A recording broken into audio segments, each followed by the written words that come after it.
तो क्या अब हम मान लें ये चीज़ कि भाई जाबी अलोंसो ने जो अपने प्रोजेक्ट के सो कॉल्ड फंडामेंटल्स थे और प्रिंसिपल्स थे भैया वो उठा के फेंक दिए, ठीक है। अब वो तीन धागों को ना पिरो रहा है, ठीक है। उसमें पहला धागा है यहाँ पर रियल मैड्रिड बोर्ड के साथ बना के रखना, क्योंकि अल्टीमेटली देखो सबको पता है कि यहाँ पर उसकी जॉब ऑन द लाइन है, ठीक है। सबको पता है कि उसकी जॉब ऑन द लाइन है, और ये भी पता है सबको कि मैचेस जीतने से कुछ नहीं होगा, जो कि सबसे बड़ी उसकी गले की हड्डी है, to be very honest. Results actually में जो मूड है वो इंप्रूव नहीं कर रहे, ये सबसे बड़ी गले की हड्डी है यहां पर जाबी अलोंसो की। दूसरा धागा है कि भैया अपने बड़े स्टार प्लेयर्स के साथ कैसे मनाया जाए, ठीक है, कैसे बना के रखनी चाहिए। और उसमें मैं कहूंगा कि जाबी अलोंसो को बहुत सक्सेस मिली है। चाहे उसकी बात करें, यहाँ पर रॉड्रिगो की बात करें, वो भी खेल रहा है, अब एंड्रिक को भी मिनट्स दे रहा है, विनीसियस जूनियर से सब चीज़ बढ़िया होती हुई दिख रही है, एम्बापे से तो ऑफकोर्स यहाँ पर पहले से ही इनका अवैध संबंध था।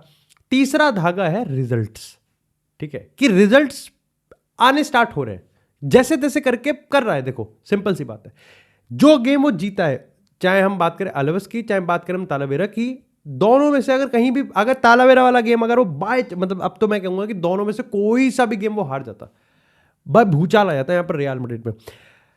रियल मैड्रिड वर्सेस तालावेरा 3-2 से जीत गए, ठीक है। इतने गोल एक्चुअली में तालावेरा ने, जिस डिवीजन में वो खेलती है उसी में हमारी कसिया, रियल मैड्रिड कसिया भी खेलती है, हमारी रिजर्व टीम के वानी मारे मेन टीम पे मार दिए। दिस इज बॉर्डर लाइन बेइज्जती, टू बी वेरी ऑनेस्ट, कि आपको 90 मिनट एम्बापे को खिलाना पड़ रहा है। और अगेन थोड़ा बैफलिंग है कि एम्बापे क्यों खेल रहा है भाई ऐसे गेम में आप बाकियों को मौका दो। आप क्या है यार, एम्बापे को खिला रहे हो, ठीक है, आप लास्ट के 15 मिनट में बेलिंगम चुआमेनी को उतार रहे हो। और आई कैन अंडरस्टैंड कि यहाँ पर जाबी अलोंसो का क्या यहाँ पर अप्रोच रहा होगा, क्या उसकी फिलॉसफी रही होगी, but again we are one Mbappe injury away, जहां पर रियल मैड्रिड का पूरा बत्था बैठ जाएगा, बंद हो जाएगा रियल मैड्रिड, ठीक है। मैं बता रहा हूं तुमको, ताला लग जाएगा एक सीजन के लिए, खत्म हो जाएगा हिसाब, माहौल नॉट सो बेबी हो जाएगा। मैं बता रहा हूं तुमको, अगर एक इंजरी अब है, क्योंकि प्रॉब्लम यह है कि एम्बापे के अलावा अगर कोई ये मान रहा है कि दिस इज एम्बापे टीम, अब रियल मैड्रिड तो बची नहीं, अभी तो एम्बापे के लिए खेलती है, मानो या ना मानो यही सच है और डिजर्विंग सच है। एम्बापे ही स्कोर कर रहा है almost half of the percentage, अगर हम बात करें लगभग 50% के माफिक यहां पर रियल मैड्रिड के गोल्स एम्बापे मार रहा है। ये बहुत बड़ा नंबर है, पर्टिकुलरली उस टीम में जहां पर आपके पास एंड्रिक, गोंजालो गार्सिया, आपके पास Rodrigo, Vinicius Junior, Jude Bellingham, आपके पास मास्तुनतोनो, आर्दा गुलर, ऐसे ऐसे भैया हिटर्स हैं जो कि यहाँ पर of course goals score double digits में नहीं लेकिन सिंगल डिजिट्स में भी तो गोल मार सकते हैं। और विनीसियस जूनियर की बात करें तो उससे आप एक्चुअली में एक्सपेक्ट करते हो कि यहाँ पर डबल डिजिट्स में गोल मार के दे आपको। इस गेम की कोई एस्ट्रोनॉमिकल एनालिसिस करने की जरूरत नहीं है, मैं बता रहा हूँ। हाँ, हम लोग गेम जीत गए तो at the end of the day कोई भी कंक्लूजन होना चाहिए वो नेट पॉजिटिव ही होना चाहिए। हमने एम्बापे को यहाँ पर रिकॉर्ड के और करीब ला दिया है। उसके पास एक गेम है, वो अगर एक गोल मार देता है तो क्रिस्टियानो रोनाल्डो के बराबर आ जाएगा, 2 मार देगा तो रिकॉर्ड बना देगा, ठीक है। तो एम्बापे के लिए सोचो कितनी बड़ी चीज है, और खुद रियल मैड्रिड की बड़ी चीज है कि कितने लूज इन्वायरमेंट में, एक ऐसा इन्वायरमेंट जो कि अपनी मियर एग्जिस्टेंस और डेफिनेशन को अब खो रहा है जाबी अलोंसो के अंडर, उसमें एम्बापे निखर के निकल रहा है। और क्या पता शायद से एम्बापे ही एक बंदा है जो कि निखर रहा है, क्योंकि हमारा जो second most important and the best player है Vinicius Junior is purely out of form. हमारा जो थर्ड बेस्ट प्लेयर है दैट इज जूड बेलिंगम, उसके अराउंड इतना यहाँ पर असमंजस में फंसा हुआ है कि भाई कहाँ वो बढ़िया खेल रहा है, कहाँ वो बेकार खेल रहा है, कहाँ अलाउंसो को खिलाना चाह रहा है तो एक्चुअली में कहाँ वो खेल पा रहा है, कहाँ वो किसके साथ एग्जिस्ट करता है, किसके साथ एग्जिस्ट नहीं कर सकता है, इनमें ही चल रहा है हमारा खेल यहाँ पर। ये गेम मेजोरिटी रियल मैड्रिड के कंट्रोल में ही था। It was real Madrid attack वगैरह, यही वो है कि 1000-1500 हमने क्रॉसेस करे, उसमें से 3-4 एक्चुअली में चांसेस भी बनाते थे, लेकिन कोई बरी करने के लिए नहीं है। और यही तो कहानी है कि हमारे प्लेयर्स वो रिस्पॉन्सिबिलिटी लेने की कोशिश कर ही नहीं पा रहे, ठीक है, वो डिलीवर ही नहीं कर पा रहे। हमारी जो क्रॉसिंग है अगेन एट टाइम्स तालावेरा की अगर हम बात करें तो वो हिट कर रहे थे, अटैक करने की कोशिश कर रहे थे, but again the technical quality जो गैप था वो इतना ज़्यादा था कि आप उसको अनटिल लास्ट के 10 मिनट में तो भैया हिसाब खराब हो गया। हिसाब ऐसा लग गया कि भैया इनके तो एक एक पैर उड़ा दिए यहाँ पर रियल मैड्रिड के प्लेयर्स के, लंगड़े खेल रहे हैं ये। आप इमेजिन करो यहाँ पर कि हमने जो 3 गोल्स मारे हैं उन्होंने जो यहाँ पर 2 गोल उन्होंने मारे हैं, ठीक है, पहली चीज तो जो पहला गोल उन्होंने मारा वो उसी तरीके का goal through out entirety of the game वो एक्चुअली में ट्राई मार रहे थे कि वो उसी तरीके का गोल मारना चाहते थे। वो बिल्कुल टैप इन मारना चाहते थे लुनिन के सामने से और हमारी बैकलाइन के बिल्कुल पीछे से, और वही उन्होंने करा कि दोनों के बीच का जो स्पेस था उसको एक्सप्लॉइट करा, वो यही चीज ट्राई कर रहे थे। सेकंड गोल अगेन थोड़ा सा आप लकी कह सकते हो, लेकिन हमारे गोल्स की एक बात करते हैं, मेरे को लगता है पेनल्टी थोड़ा सा अगेन ग्रे एरिया में था, किसी भी तरफ जा सकता था, हमारी तरफ आ गया। दूसरा गोल प्योर एम्बापे ने फोर्स करा, घुस गई यहां पर, ओन गोल हो गया। तीसरा अगेन प्योर एम्बापे ने यहां पर शॉट लिया, गोलकीपर ने ब्लंडर मार दिया। अब ऐसा है कि ये ऐसा दिखाता है कि हमने तुक्के में, इसके अलावा भी चांसेस हमने क्रिएट करे बट बरी नहीं करे। एंड्रिक, मेरे को लगता है उसको अपॉर्चुनिटी मिली, उसने पूरी तरीके से भाई खुले बाहों के साथ उसने उस अपॉर्चुनिटी को लिया, लेकिन अगेन एम्बापे ने वो चांसेस साले ने मार दिए, लेकिन एंड्रिक ने जो बिल्कुल प्लेट पर सजा के देते वो नहीं मारे। प्रॉब्लम ये है कि जाबी अलोंसो के अंडर चाहे हम मैच जीते हारे या फिर ड्रॉ करें, इंप्रूवमेंट कुछ नहीं दिख रहा। इस गेम से क्या बिल्डअप आपने लिया कि आप यहां पर अब सविया के अगेंस्ट जाके उसको इंप्लीमेंट करोगे? नहीं, आपने क्या यहां पर एकेडमी प्लेयर्स को या फिर रिजर्व टीम के प्लेयर्स को किसी को ग्रेजुएट करके उसको और टाइम दिया? नहीं दिया। आपने एंड्रिक को टाइम दिया। एंड्रिक यहां पर सबसे उभरता हुआ सितारा दिख रहा है। अगर नेट पॉजिटिव की बात करूं तो it was the performance of Anrich, लेकिन क्या एंड्रिक खेलने? शायद से नहीं, एंड्रिक नहीं खेलेगा। एंड्रिक का शायद से लास्ट गेम था, एंड्रिक अब चला जाएगा, जो कि नहीं जाना चाहिए लेकिन चला जाएगा। तो आपने क्या, आप यहां पर कन्विंसिंग विक्ट्री निकाली कि जहां पर आप 70 मिनट पे शांति से बैठ गए हो कि ठीक है अब तो कुछ हो ही नहीं सकता? हो जाना चाहिए था। 2-0 से आप 2-1 हुए, फिर 3-1 हुए, फिर 3-2 हुए, और ऑलमोस्ट लास्ट मिनट में इट वाज लुनिन जिसने कोर्तुआ के रेस्ट पीरियड में एक्चुअली में उस रिस्पॉन्सिबिलिटी को लिया और हमको एक तगड़ा गेम दिया। कहीं ना कहीं जो प्रोजेक्ट का कन्विक्शन था ना, वो जाबी अलोंसो के अंडर अब गायब होता जा रहा है। और अब समझ में आ रहा है कि हम उस पीरियड में आ चुके हैं जहां पर जाबी अलोंसो को पता है, हमें पता है, तुम्हें पता है, पेरेस को पता है, मेरे घर में जो हाउस हेल्प है उनको पता है, आंटियों को, कि जाबी अलोंसो की जॉब खतरे में है और जो हो रहा है वो उसकी जॉब बचाने के चक्कर में हो रहा है। और जॉब बच रही है बट कन्विंसिंगली नहीं बच पा रही। बच रही है, ऐसा लग रहा है कि हाँ, कि जाबी अलोंसो, दोनों चीज में फर्क है।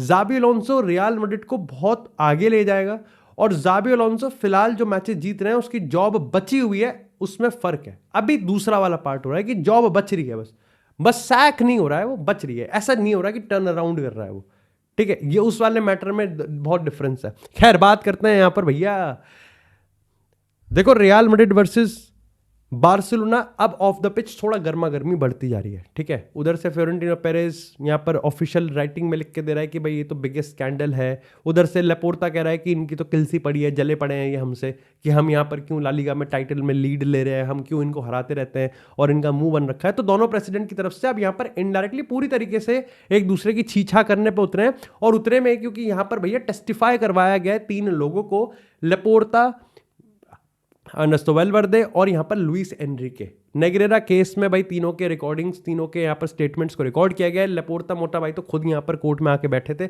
और भैया ऐसे तो सवाल। सबसे पहले सवालों में डीप डाइव करने से पहले भाई मैं आई थिंक ये चीज़ क्लियर कर दूं, मेरे को आई थिंक ऐसा लग रहा है कि यहाँ पर जो मामला हो रहा है, ठीक है, वो अनकंक्लूसिव है। ये मेरे को फील हो रहा है ऐसा कि it is going to be very very unconclusive. इसका कोई कंक्लूजन निकलेगा नहीं, और उसका मैं तुमको एक थॉट प्रोसेस बताता हूं। जैसे यहां पर यह चीज तय है कि 8 मिलियन पे किए गए, ठीक है, और लेपोर्ता देखो मान सब रहे हैं, ठीक है, सब मान रहे हैं कि 8 मिलियन पे किए गए। रियल मैड्रिड उसको स्कैंडल बता रही है, बार्सिलोना उसको एक तरीके से उसका बता रही है कि भाई देखो ये काम के लिए पे किए गए थे, ये मामला हुआ है। जहां बार्सिलोना के चीजों में फेवर में नहीं है वो ये है कि बिल्कुल फेवर में नहीं है, दैट इज कि लुइस एनरिके ने मना कर दिया कि मैंने ऐसी कोई रिपोर्ट देखी ही नहीं, और साथ ही यहां पर वेलवर्दे ने मना कर दिया कि ऐसी रिपोर्ट मैंने देखी ही नहीं, मैं हमारे किसी स्टाफ को नहीं दी, किसी को कुछ भी नहीं दी, तो रिपोर्ट है ही नहीं। जो फेवर में है वो ये है कि रियल मैड्रिड इसको प्रूफ नहीं कर सकती। जैसे मैं बताता हूं, रियल मैड्रिड का ये एलिगेशन है कि भाई कोई टीम रेलीगेट हुई होगी तो भाई उसका भी इन्फ्लुएंस हो सकता है, तो सिस्टमैटिक इन्फ्लुएंस है, बट आप इसको क्वांटिफाई कैसे करोगे? आपने ये प्रूफ कर दिया कि 8 मिलियन जो पे किए गए हैं भाई, उसका बार्सिलोना को एक बहुत ही बढ़िया रेफरी का सपोर्ट मिला होगा, लेकिन कौन सा मैच, कौन सा मोमेंट, ये कैसे बताओगे? इसको क्वांटिफाई कैसे करोगे? समझ रहे हो तुम इस चीज को कि आपने तीर तो चला दिया, ठीक है, बट इसको क्वांटिफाई नहीं कर पाओगे आप। इसको आप कोर्ट में कैसे एडमिसिबल एविडेंस दोगे इस चीज़ का कि भैया देखो ऐसा ऐसा सीन हुआ था। हाँ ऑफ कोर्स यहाँ पर बहुत सारे, मैं व्हाट्सएप चैट्स के लीक्स देख रहा हूँ, सवाल भी यहाँ पर, आंसर भी उसके थोड़े से मैं कहूँगा इनकंक्लूसिव दिए लेपोर्टा ने। जैसे उससे पूछा गया कि भाई 60,000 यूरो के कोई एलोवेरा होते हैं, तो उसने कह दिया कि भाई मेरे को नहीं पता, 20 साल पहले का था।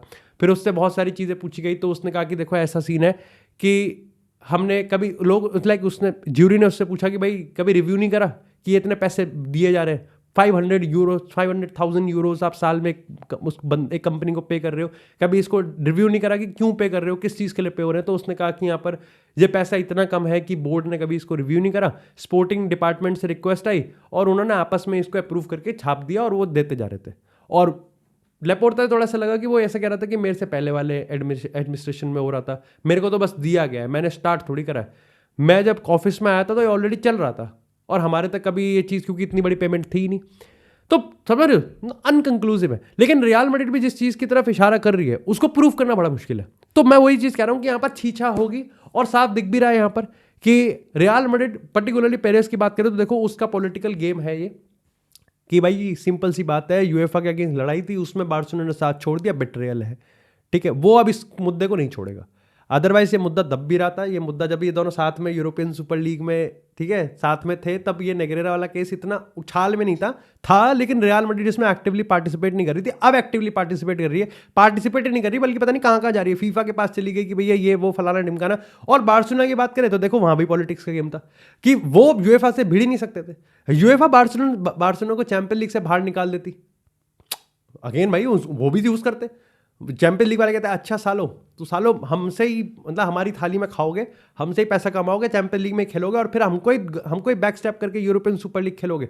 लो तुम्हारे अगेंस्ट से नेगरेरा केस चल रहा है, इस पर हम तुमको 60 मिलियन का फाइन मारते हैं और तुमको बाहर करते हैं कॉम्पिटिशन से। तो उन्होंने भी यहाँ पर केस छोड़ के यहाँ पर चैंपियन लीग को ज्वाइन कर लिया, यूएफए की टीम में वापस से आ गए।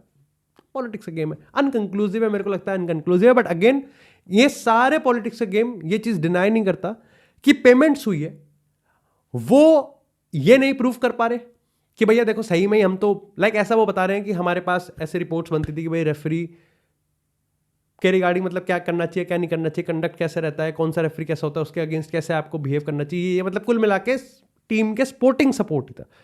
और रियल मैड्रिड ये नहीं प्रूव कर पा रही फिलहाल के तौर पे कि भैया कौन सा मैच था, कौन सा वो था, क्या था, कंक्लूसिव एडमिसिबल एविडेंस में कह रहा हूँ। ऑफकोर्स बहुत सारे आ जाएंगे तुमको कि भाई देखो ये एक मैच था, बट अगेन तुम समझ पा रहे हो कि इट्स अनकंक्लूसिव। बट अगेन भाई इस पर नजरें मैंने बना के रख रखी हैं, अगर कुछ भी यहाँ पर काफ़ी ज़्यादा बड़ी चीज़ होगी तो मैं तुमको बता दूंगा। खैर इसी के साथ यहाँ पर बात करते हैं भैया ब्रूनो फर्नांडिस की। तो मैनचेस्टर यूनाइटेड में थोड़ा सा एक मिनी भूचाल सा आया हुआ है। सबसे पहले तो भाई अगेन जब आपकी टीम थोड़ा सा केओस में है, ठीक है, बर्नमथ से 4-4 के ड्रॉ के बाद अगेन मैनचेस्टर यूनाइटेड है in the mix of something है कि इससे एक्सपेक्ट क्या कर सकता है, नोबडी नोस। बट उसके बाद यहाँ पर सबसे पहले कोबी माइनो के भाई ने वो जो फ्री कोबी माइनो वाली टी शर्ट पहन के ऑलरेडी जो मामला गर्म था, बहुत पेचीदा था, उसको और अब खराब कर दिया। और एट द सेम टाइम यहाँ पर ब्रूनो फर्नांडिस ने हफ्तों पहला जो इंटरव्यू उसका अब यहाँ पर लाइव हो चुका है, उसने तो और दिमाग खराब कर दिया कि मैनचेस्टर यूनाइटेड उसको जाने दे रही थी। पर्सनली आई कैन अंडरस्टैंड कि ब्रूनो फर्नांडिस क्या कहना चाह रहा था और क्या यहाँ पर वो एक्चुअली में अंदेशा कर रहा था, लेकिन मैं ये भी समझता हूँ कि यूनाइटेड ने उस टाइम जो उसका स्टैंड था सही था। ब्रूनो फर्नांडिस उसका बिगेस्ट एसेट है, ठीक है, ब्रूनो फर्नांडिस उसका सही में सबसे बड़ा एसेट है। अगर यहाँ पर ब्रूनो फर्नांडिस के लिए एक बहुत बड़ा ऑफर आएगा तो यहाँ पर यूनाइटेड शायद से उसको जाने देगी, क्योंकि उनको पता है कि भैया देखो ऐसी बात है कि यहाँ पर हमको पैसा कमाना भी है, हमारे पास ऑलरेडी ब्रूनो फर्नांडिस जिस पोजीशन में खेल रहा है उसमें हमारे पास बहुत सारे प्लेयर्स आ चुके हैं, मतायस कुन्या है, मेसन माउंट है, अमद दियालो है और यहाँ पर एम्बोमो है। At the same time Bruno Fernandes को अगर हम सेल करते हैं उसका जो पैसा आएगा वो हम किसी उस प्लेयर में, लाइक अगेन ब्रूनो फर्नांडिस को आप नंबर 6 पे खिला रहे हो, लेकिन इमेजिन आप उस पैसों से एक्चुअल एक नंबर 6 लेके आ जाओ। You get my point. Bruno Fernandes की बात करते हैं, अंडरस्टैंडेबल, वो एक ऐसा प्लेयर है जिसने यूनाइटेड हारी हो, जीती हो, यूनाइटेड खराब खेली हो, यूनाइटेड ने बॉटल किया हो, यूनाइटेड की छीछा करनी हो, ब्रूनो फर्नांडिस को उठा के चोट दो। ब्रूनो फर्नांडिस कहता है मैं हमेशा अवेलेबल रहता हूँ, मैं इंजर्ड नहीं रहता, मैं हमेशा खेलता हूँ, मैं अपना काम करता हूँ, मैं गंदा खेलता हूँ, अच्छा खेलता हूँ, लेकिन खेलता हूँ। मैंने यूनाइटेड को अभी वो नहीं करा, मैंने कभी कुछ डिमांड नहीं करा, मैं सिर्फ यूनाइटेड के लिए खेलता हूँ। अंडरस्टैंडेबल है। तो मेरे को लगता है कि यहाँ पर, बट अगेन जब वही मैं कह रहा हूँ ना कि जब एक्सपेक्ट समथिंग कर सकते हो तो उसमें जब ये आपका कैप्टन ऐसे वो बोल रहा है, आई होप कि यहाँ पर ब्रूनो फर्नांडिस और रूबन एमोरिम के बीच में पर्सनली कोई ड्रामा ना हुआ हो, और आई थिंक रूबन एमोरिम इन चीज़ों को तो संभाल ही लेगा। इसी के साथ यहाँ पर बात करें भैया नेमार जूनियर की, तो भाई यहाँ पर सेंटोस उसके साथ ऑलरेडी एक कॉन्ट्रैक्ट एक्सटेंशन पे बात कर रही है, लेकिन फ्लेमेंगो यहाँ पर ये मान के चल रही है कि वो नेमार को कह रही है कि भाई देखो सीधी सी बात है, अगर तेरे को वर्ल्ड कप 2026 में एक्टिवली पार्टिसिपेट करना है तो भाई फ्लेमेंगो का स्क्वाड बेस्ट स्क्वाड है सूटेबल फॉर यू, जहां पर तू एक्चुअली में यहाँ पर अपने चांसेस, ना ही सिर्फ चांसेस को बढ़ाएगा बल्कि तू अपनी फिजिकल कंडीशन में भी बहुत इंप्रूवमेंट कर सकता है।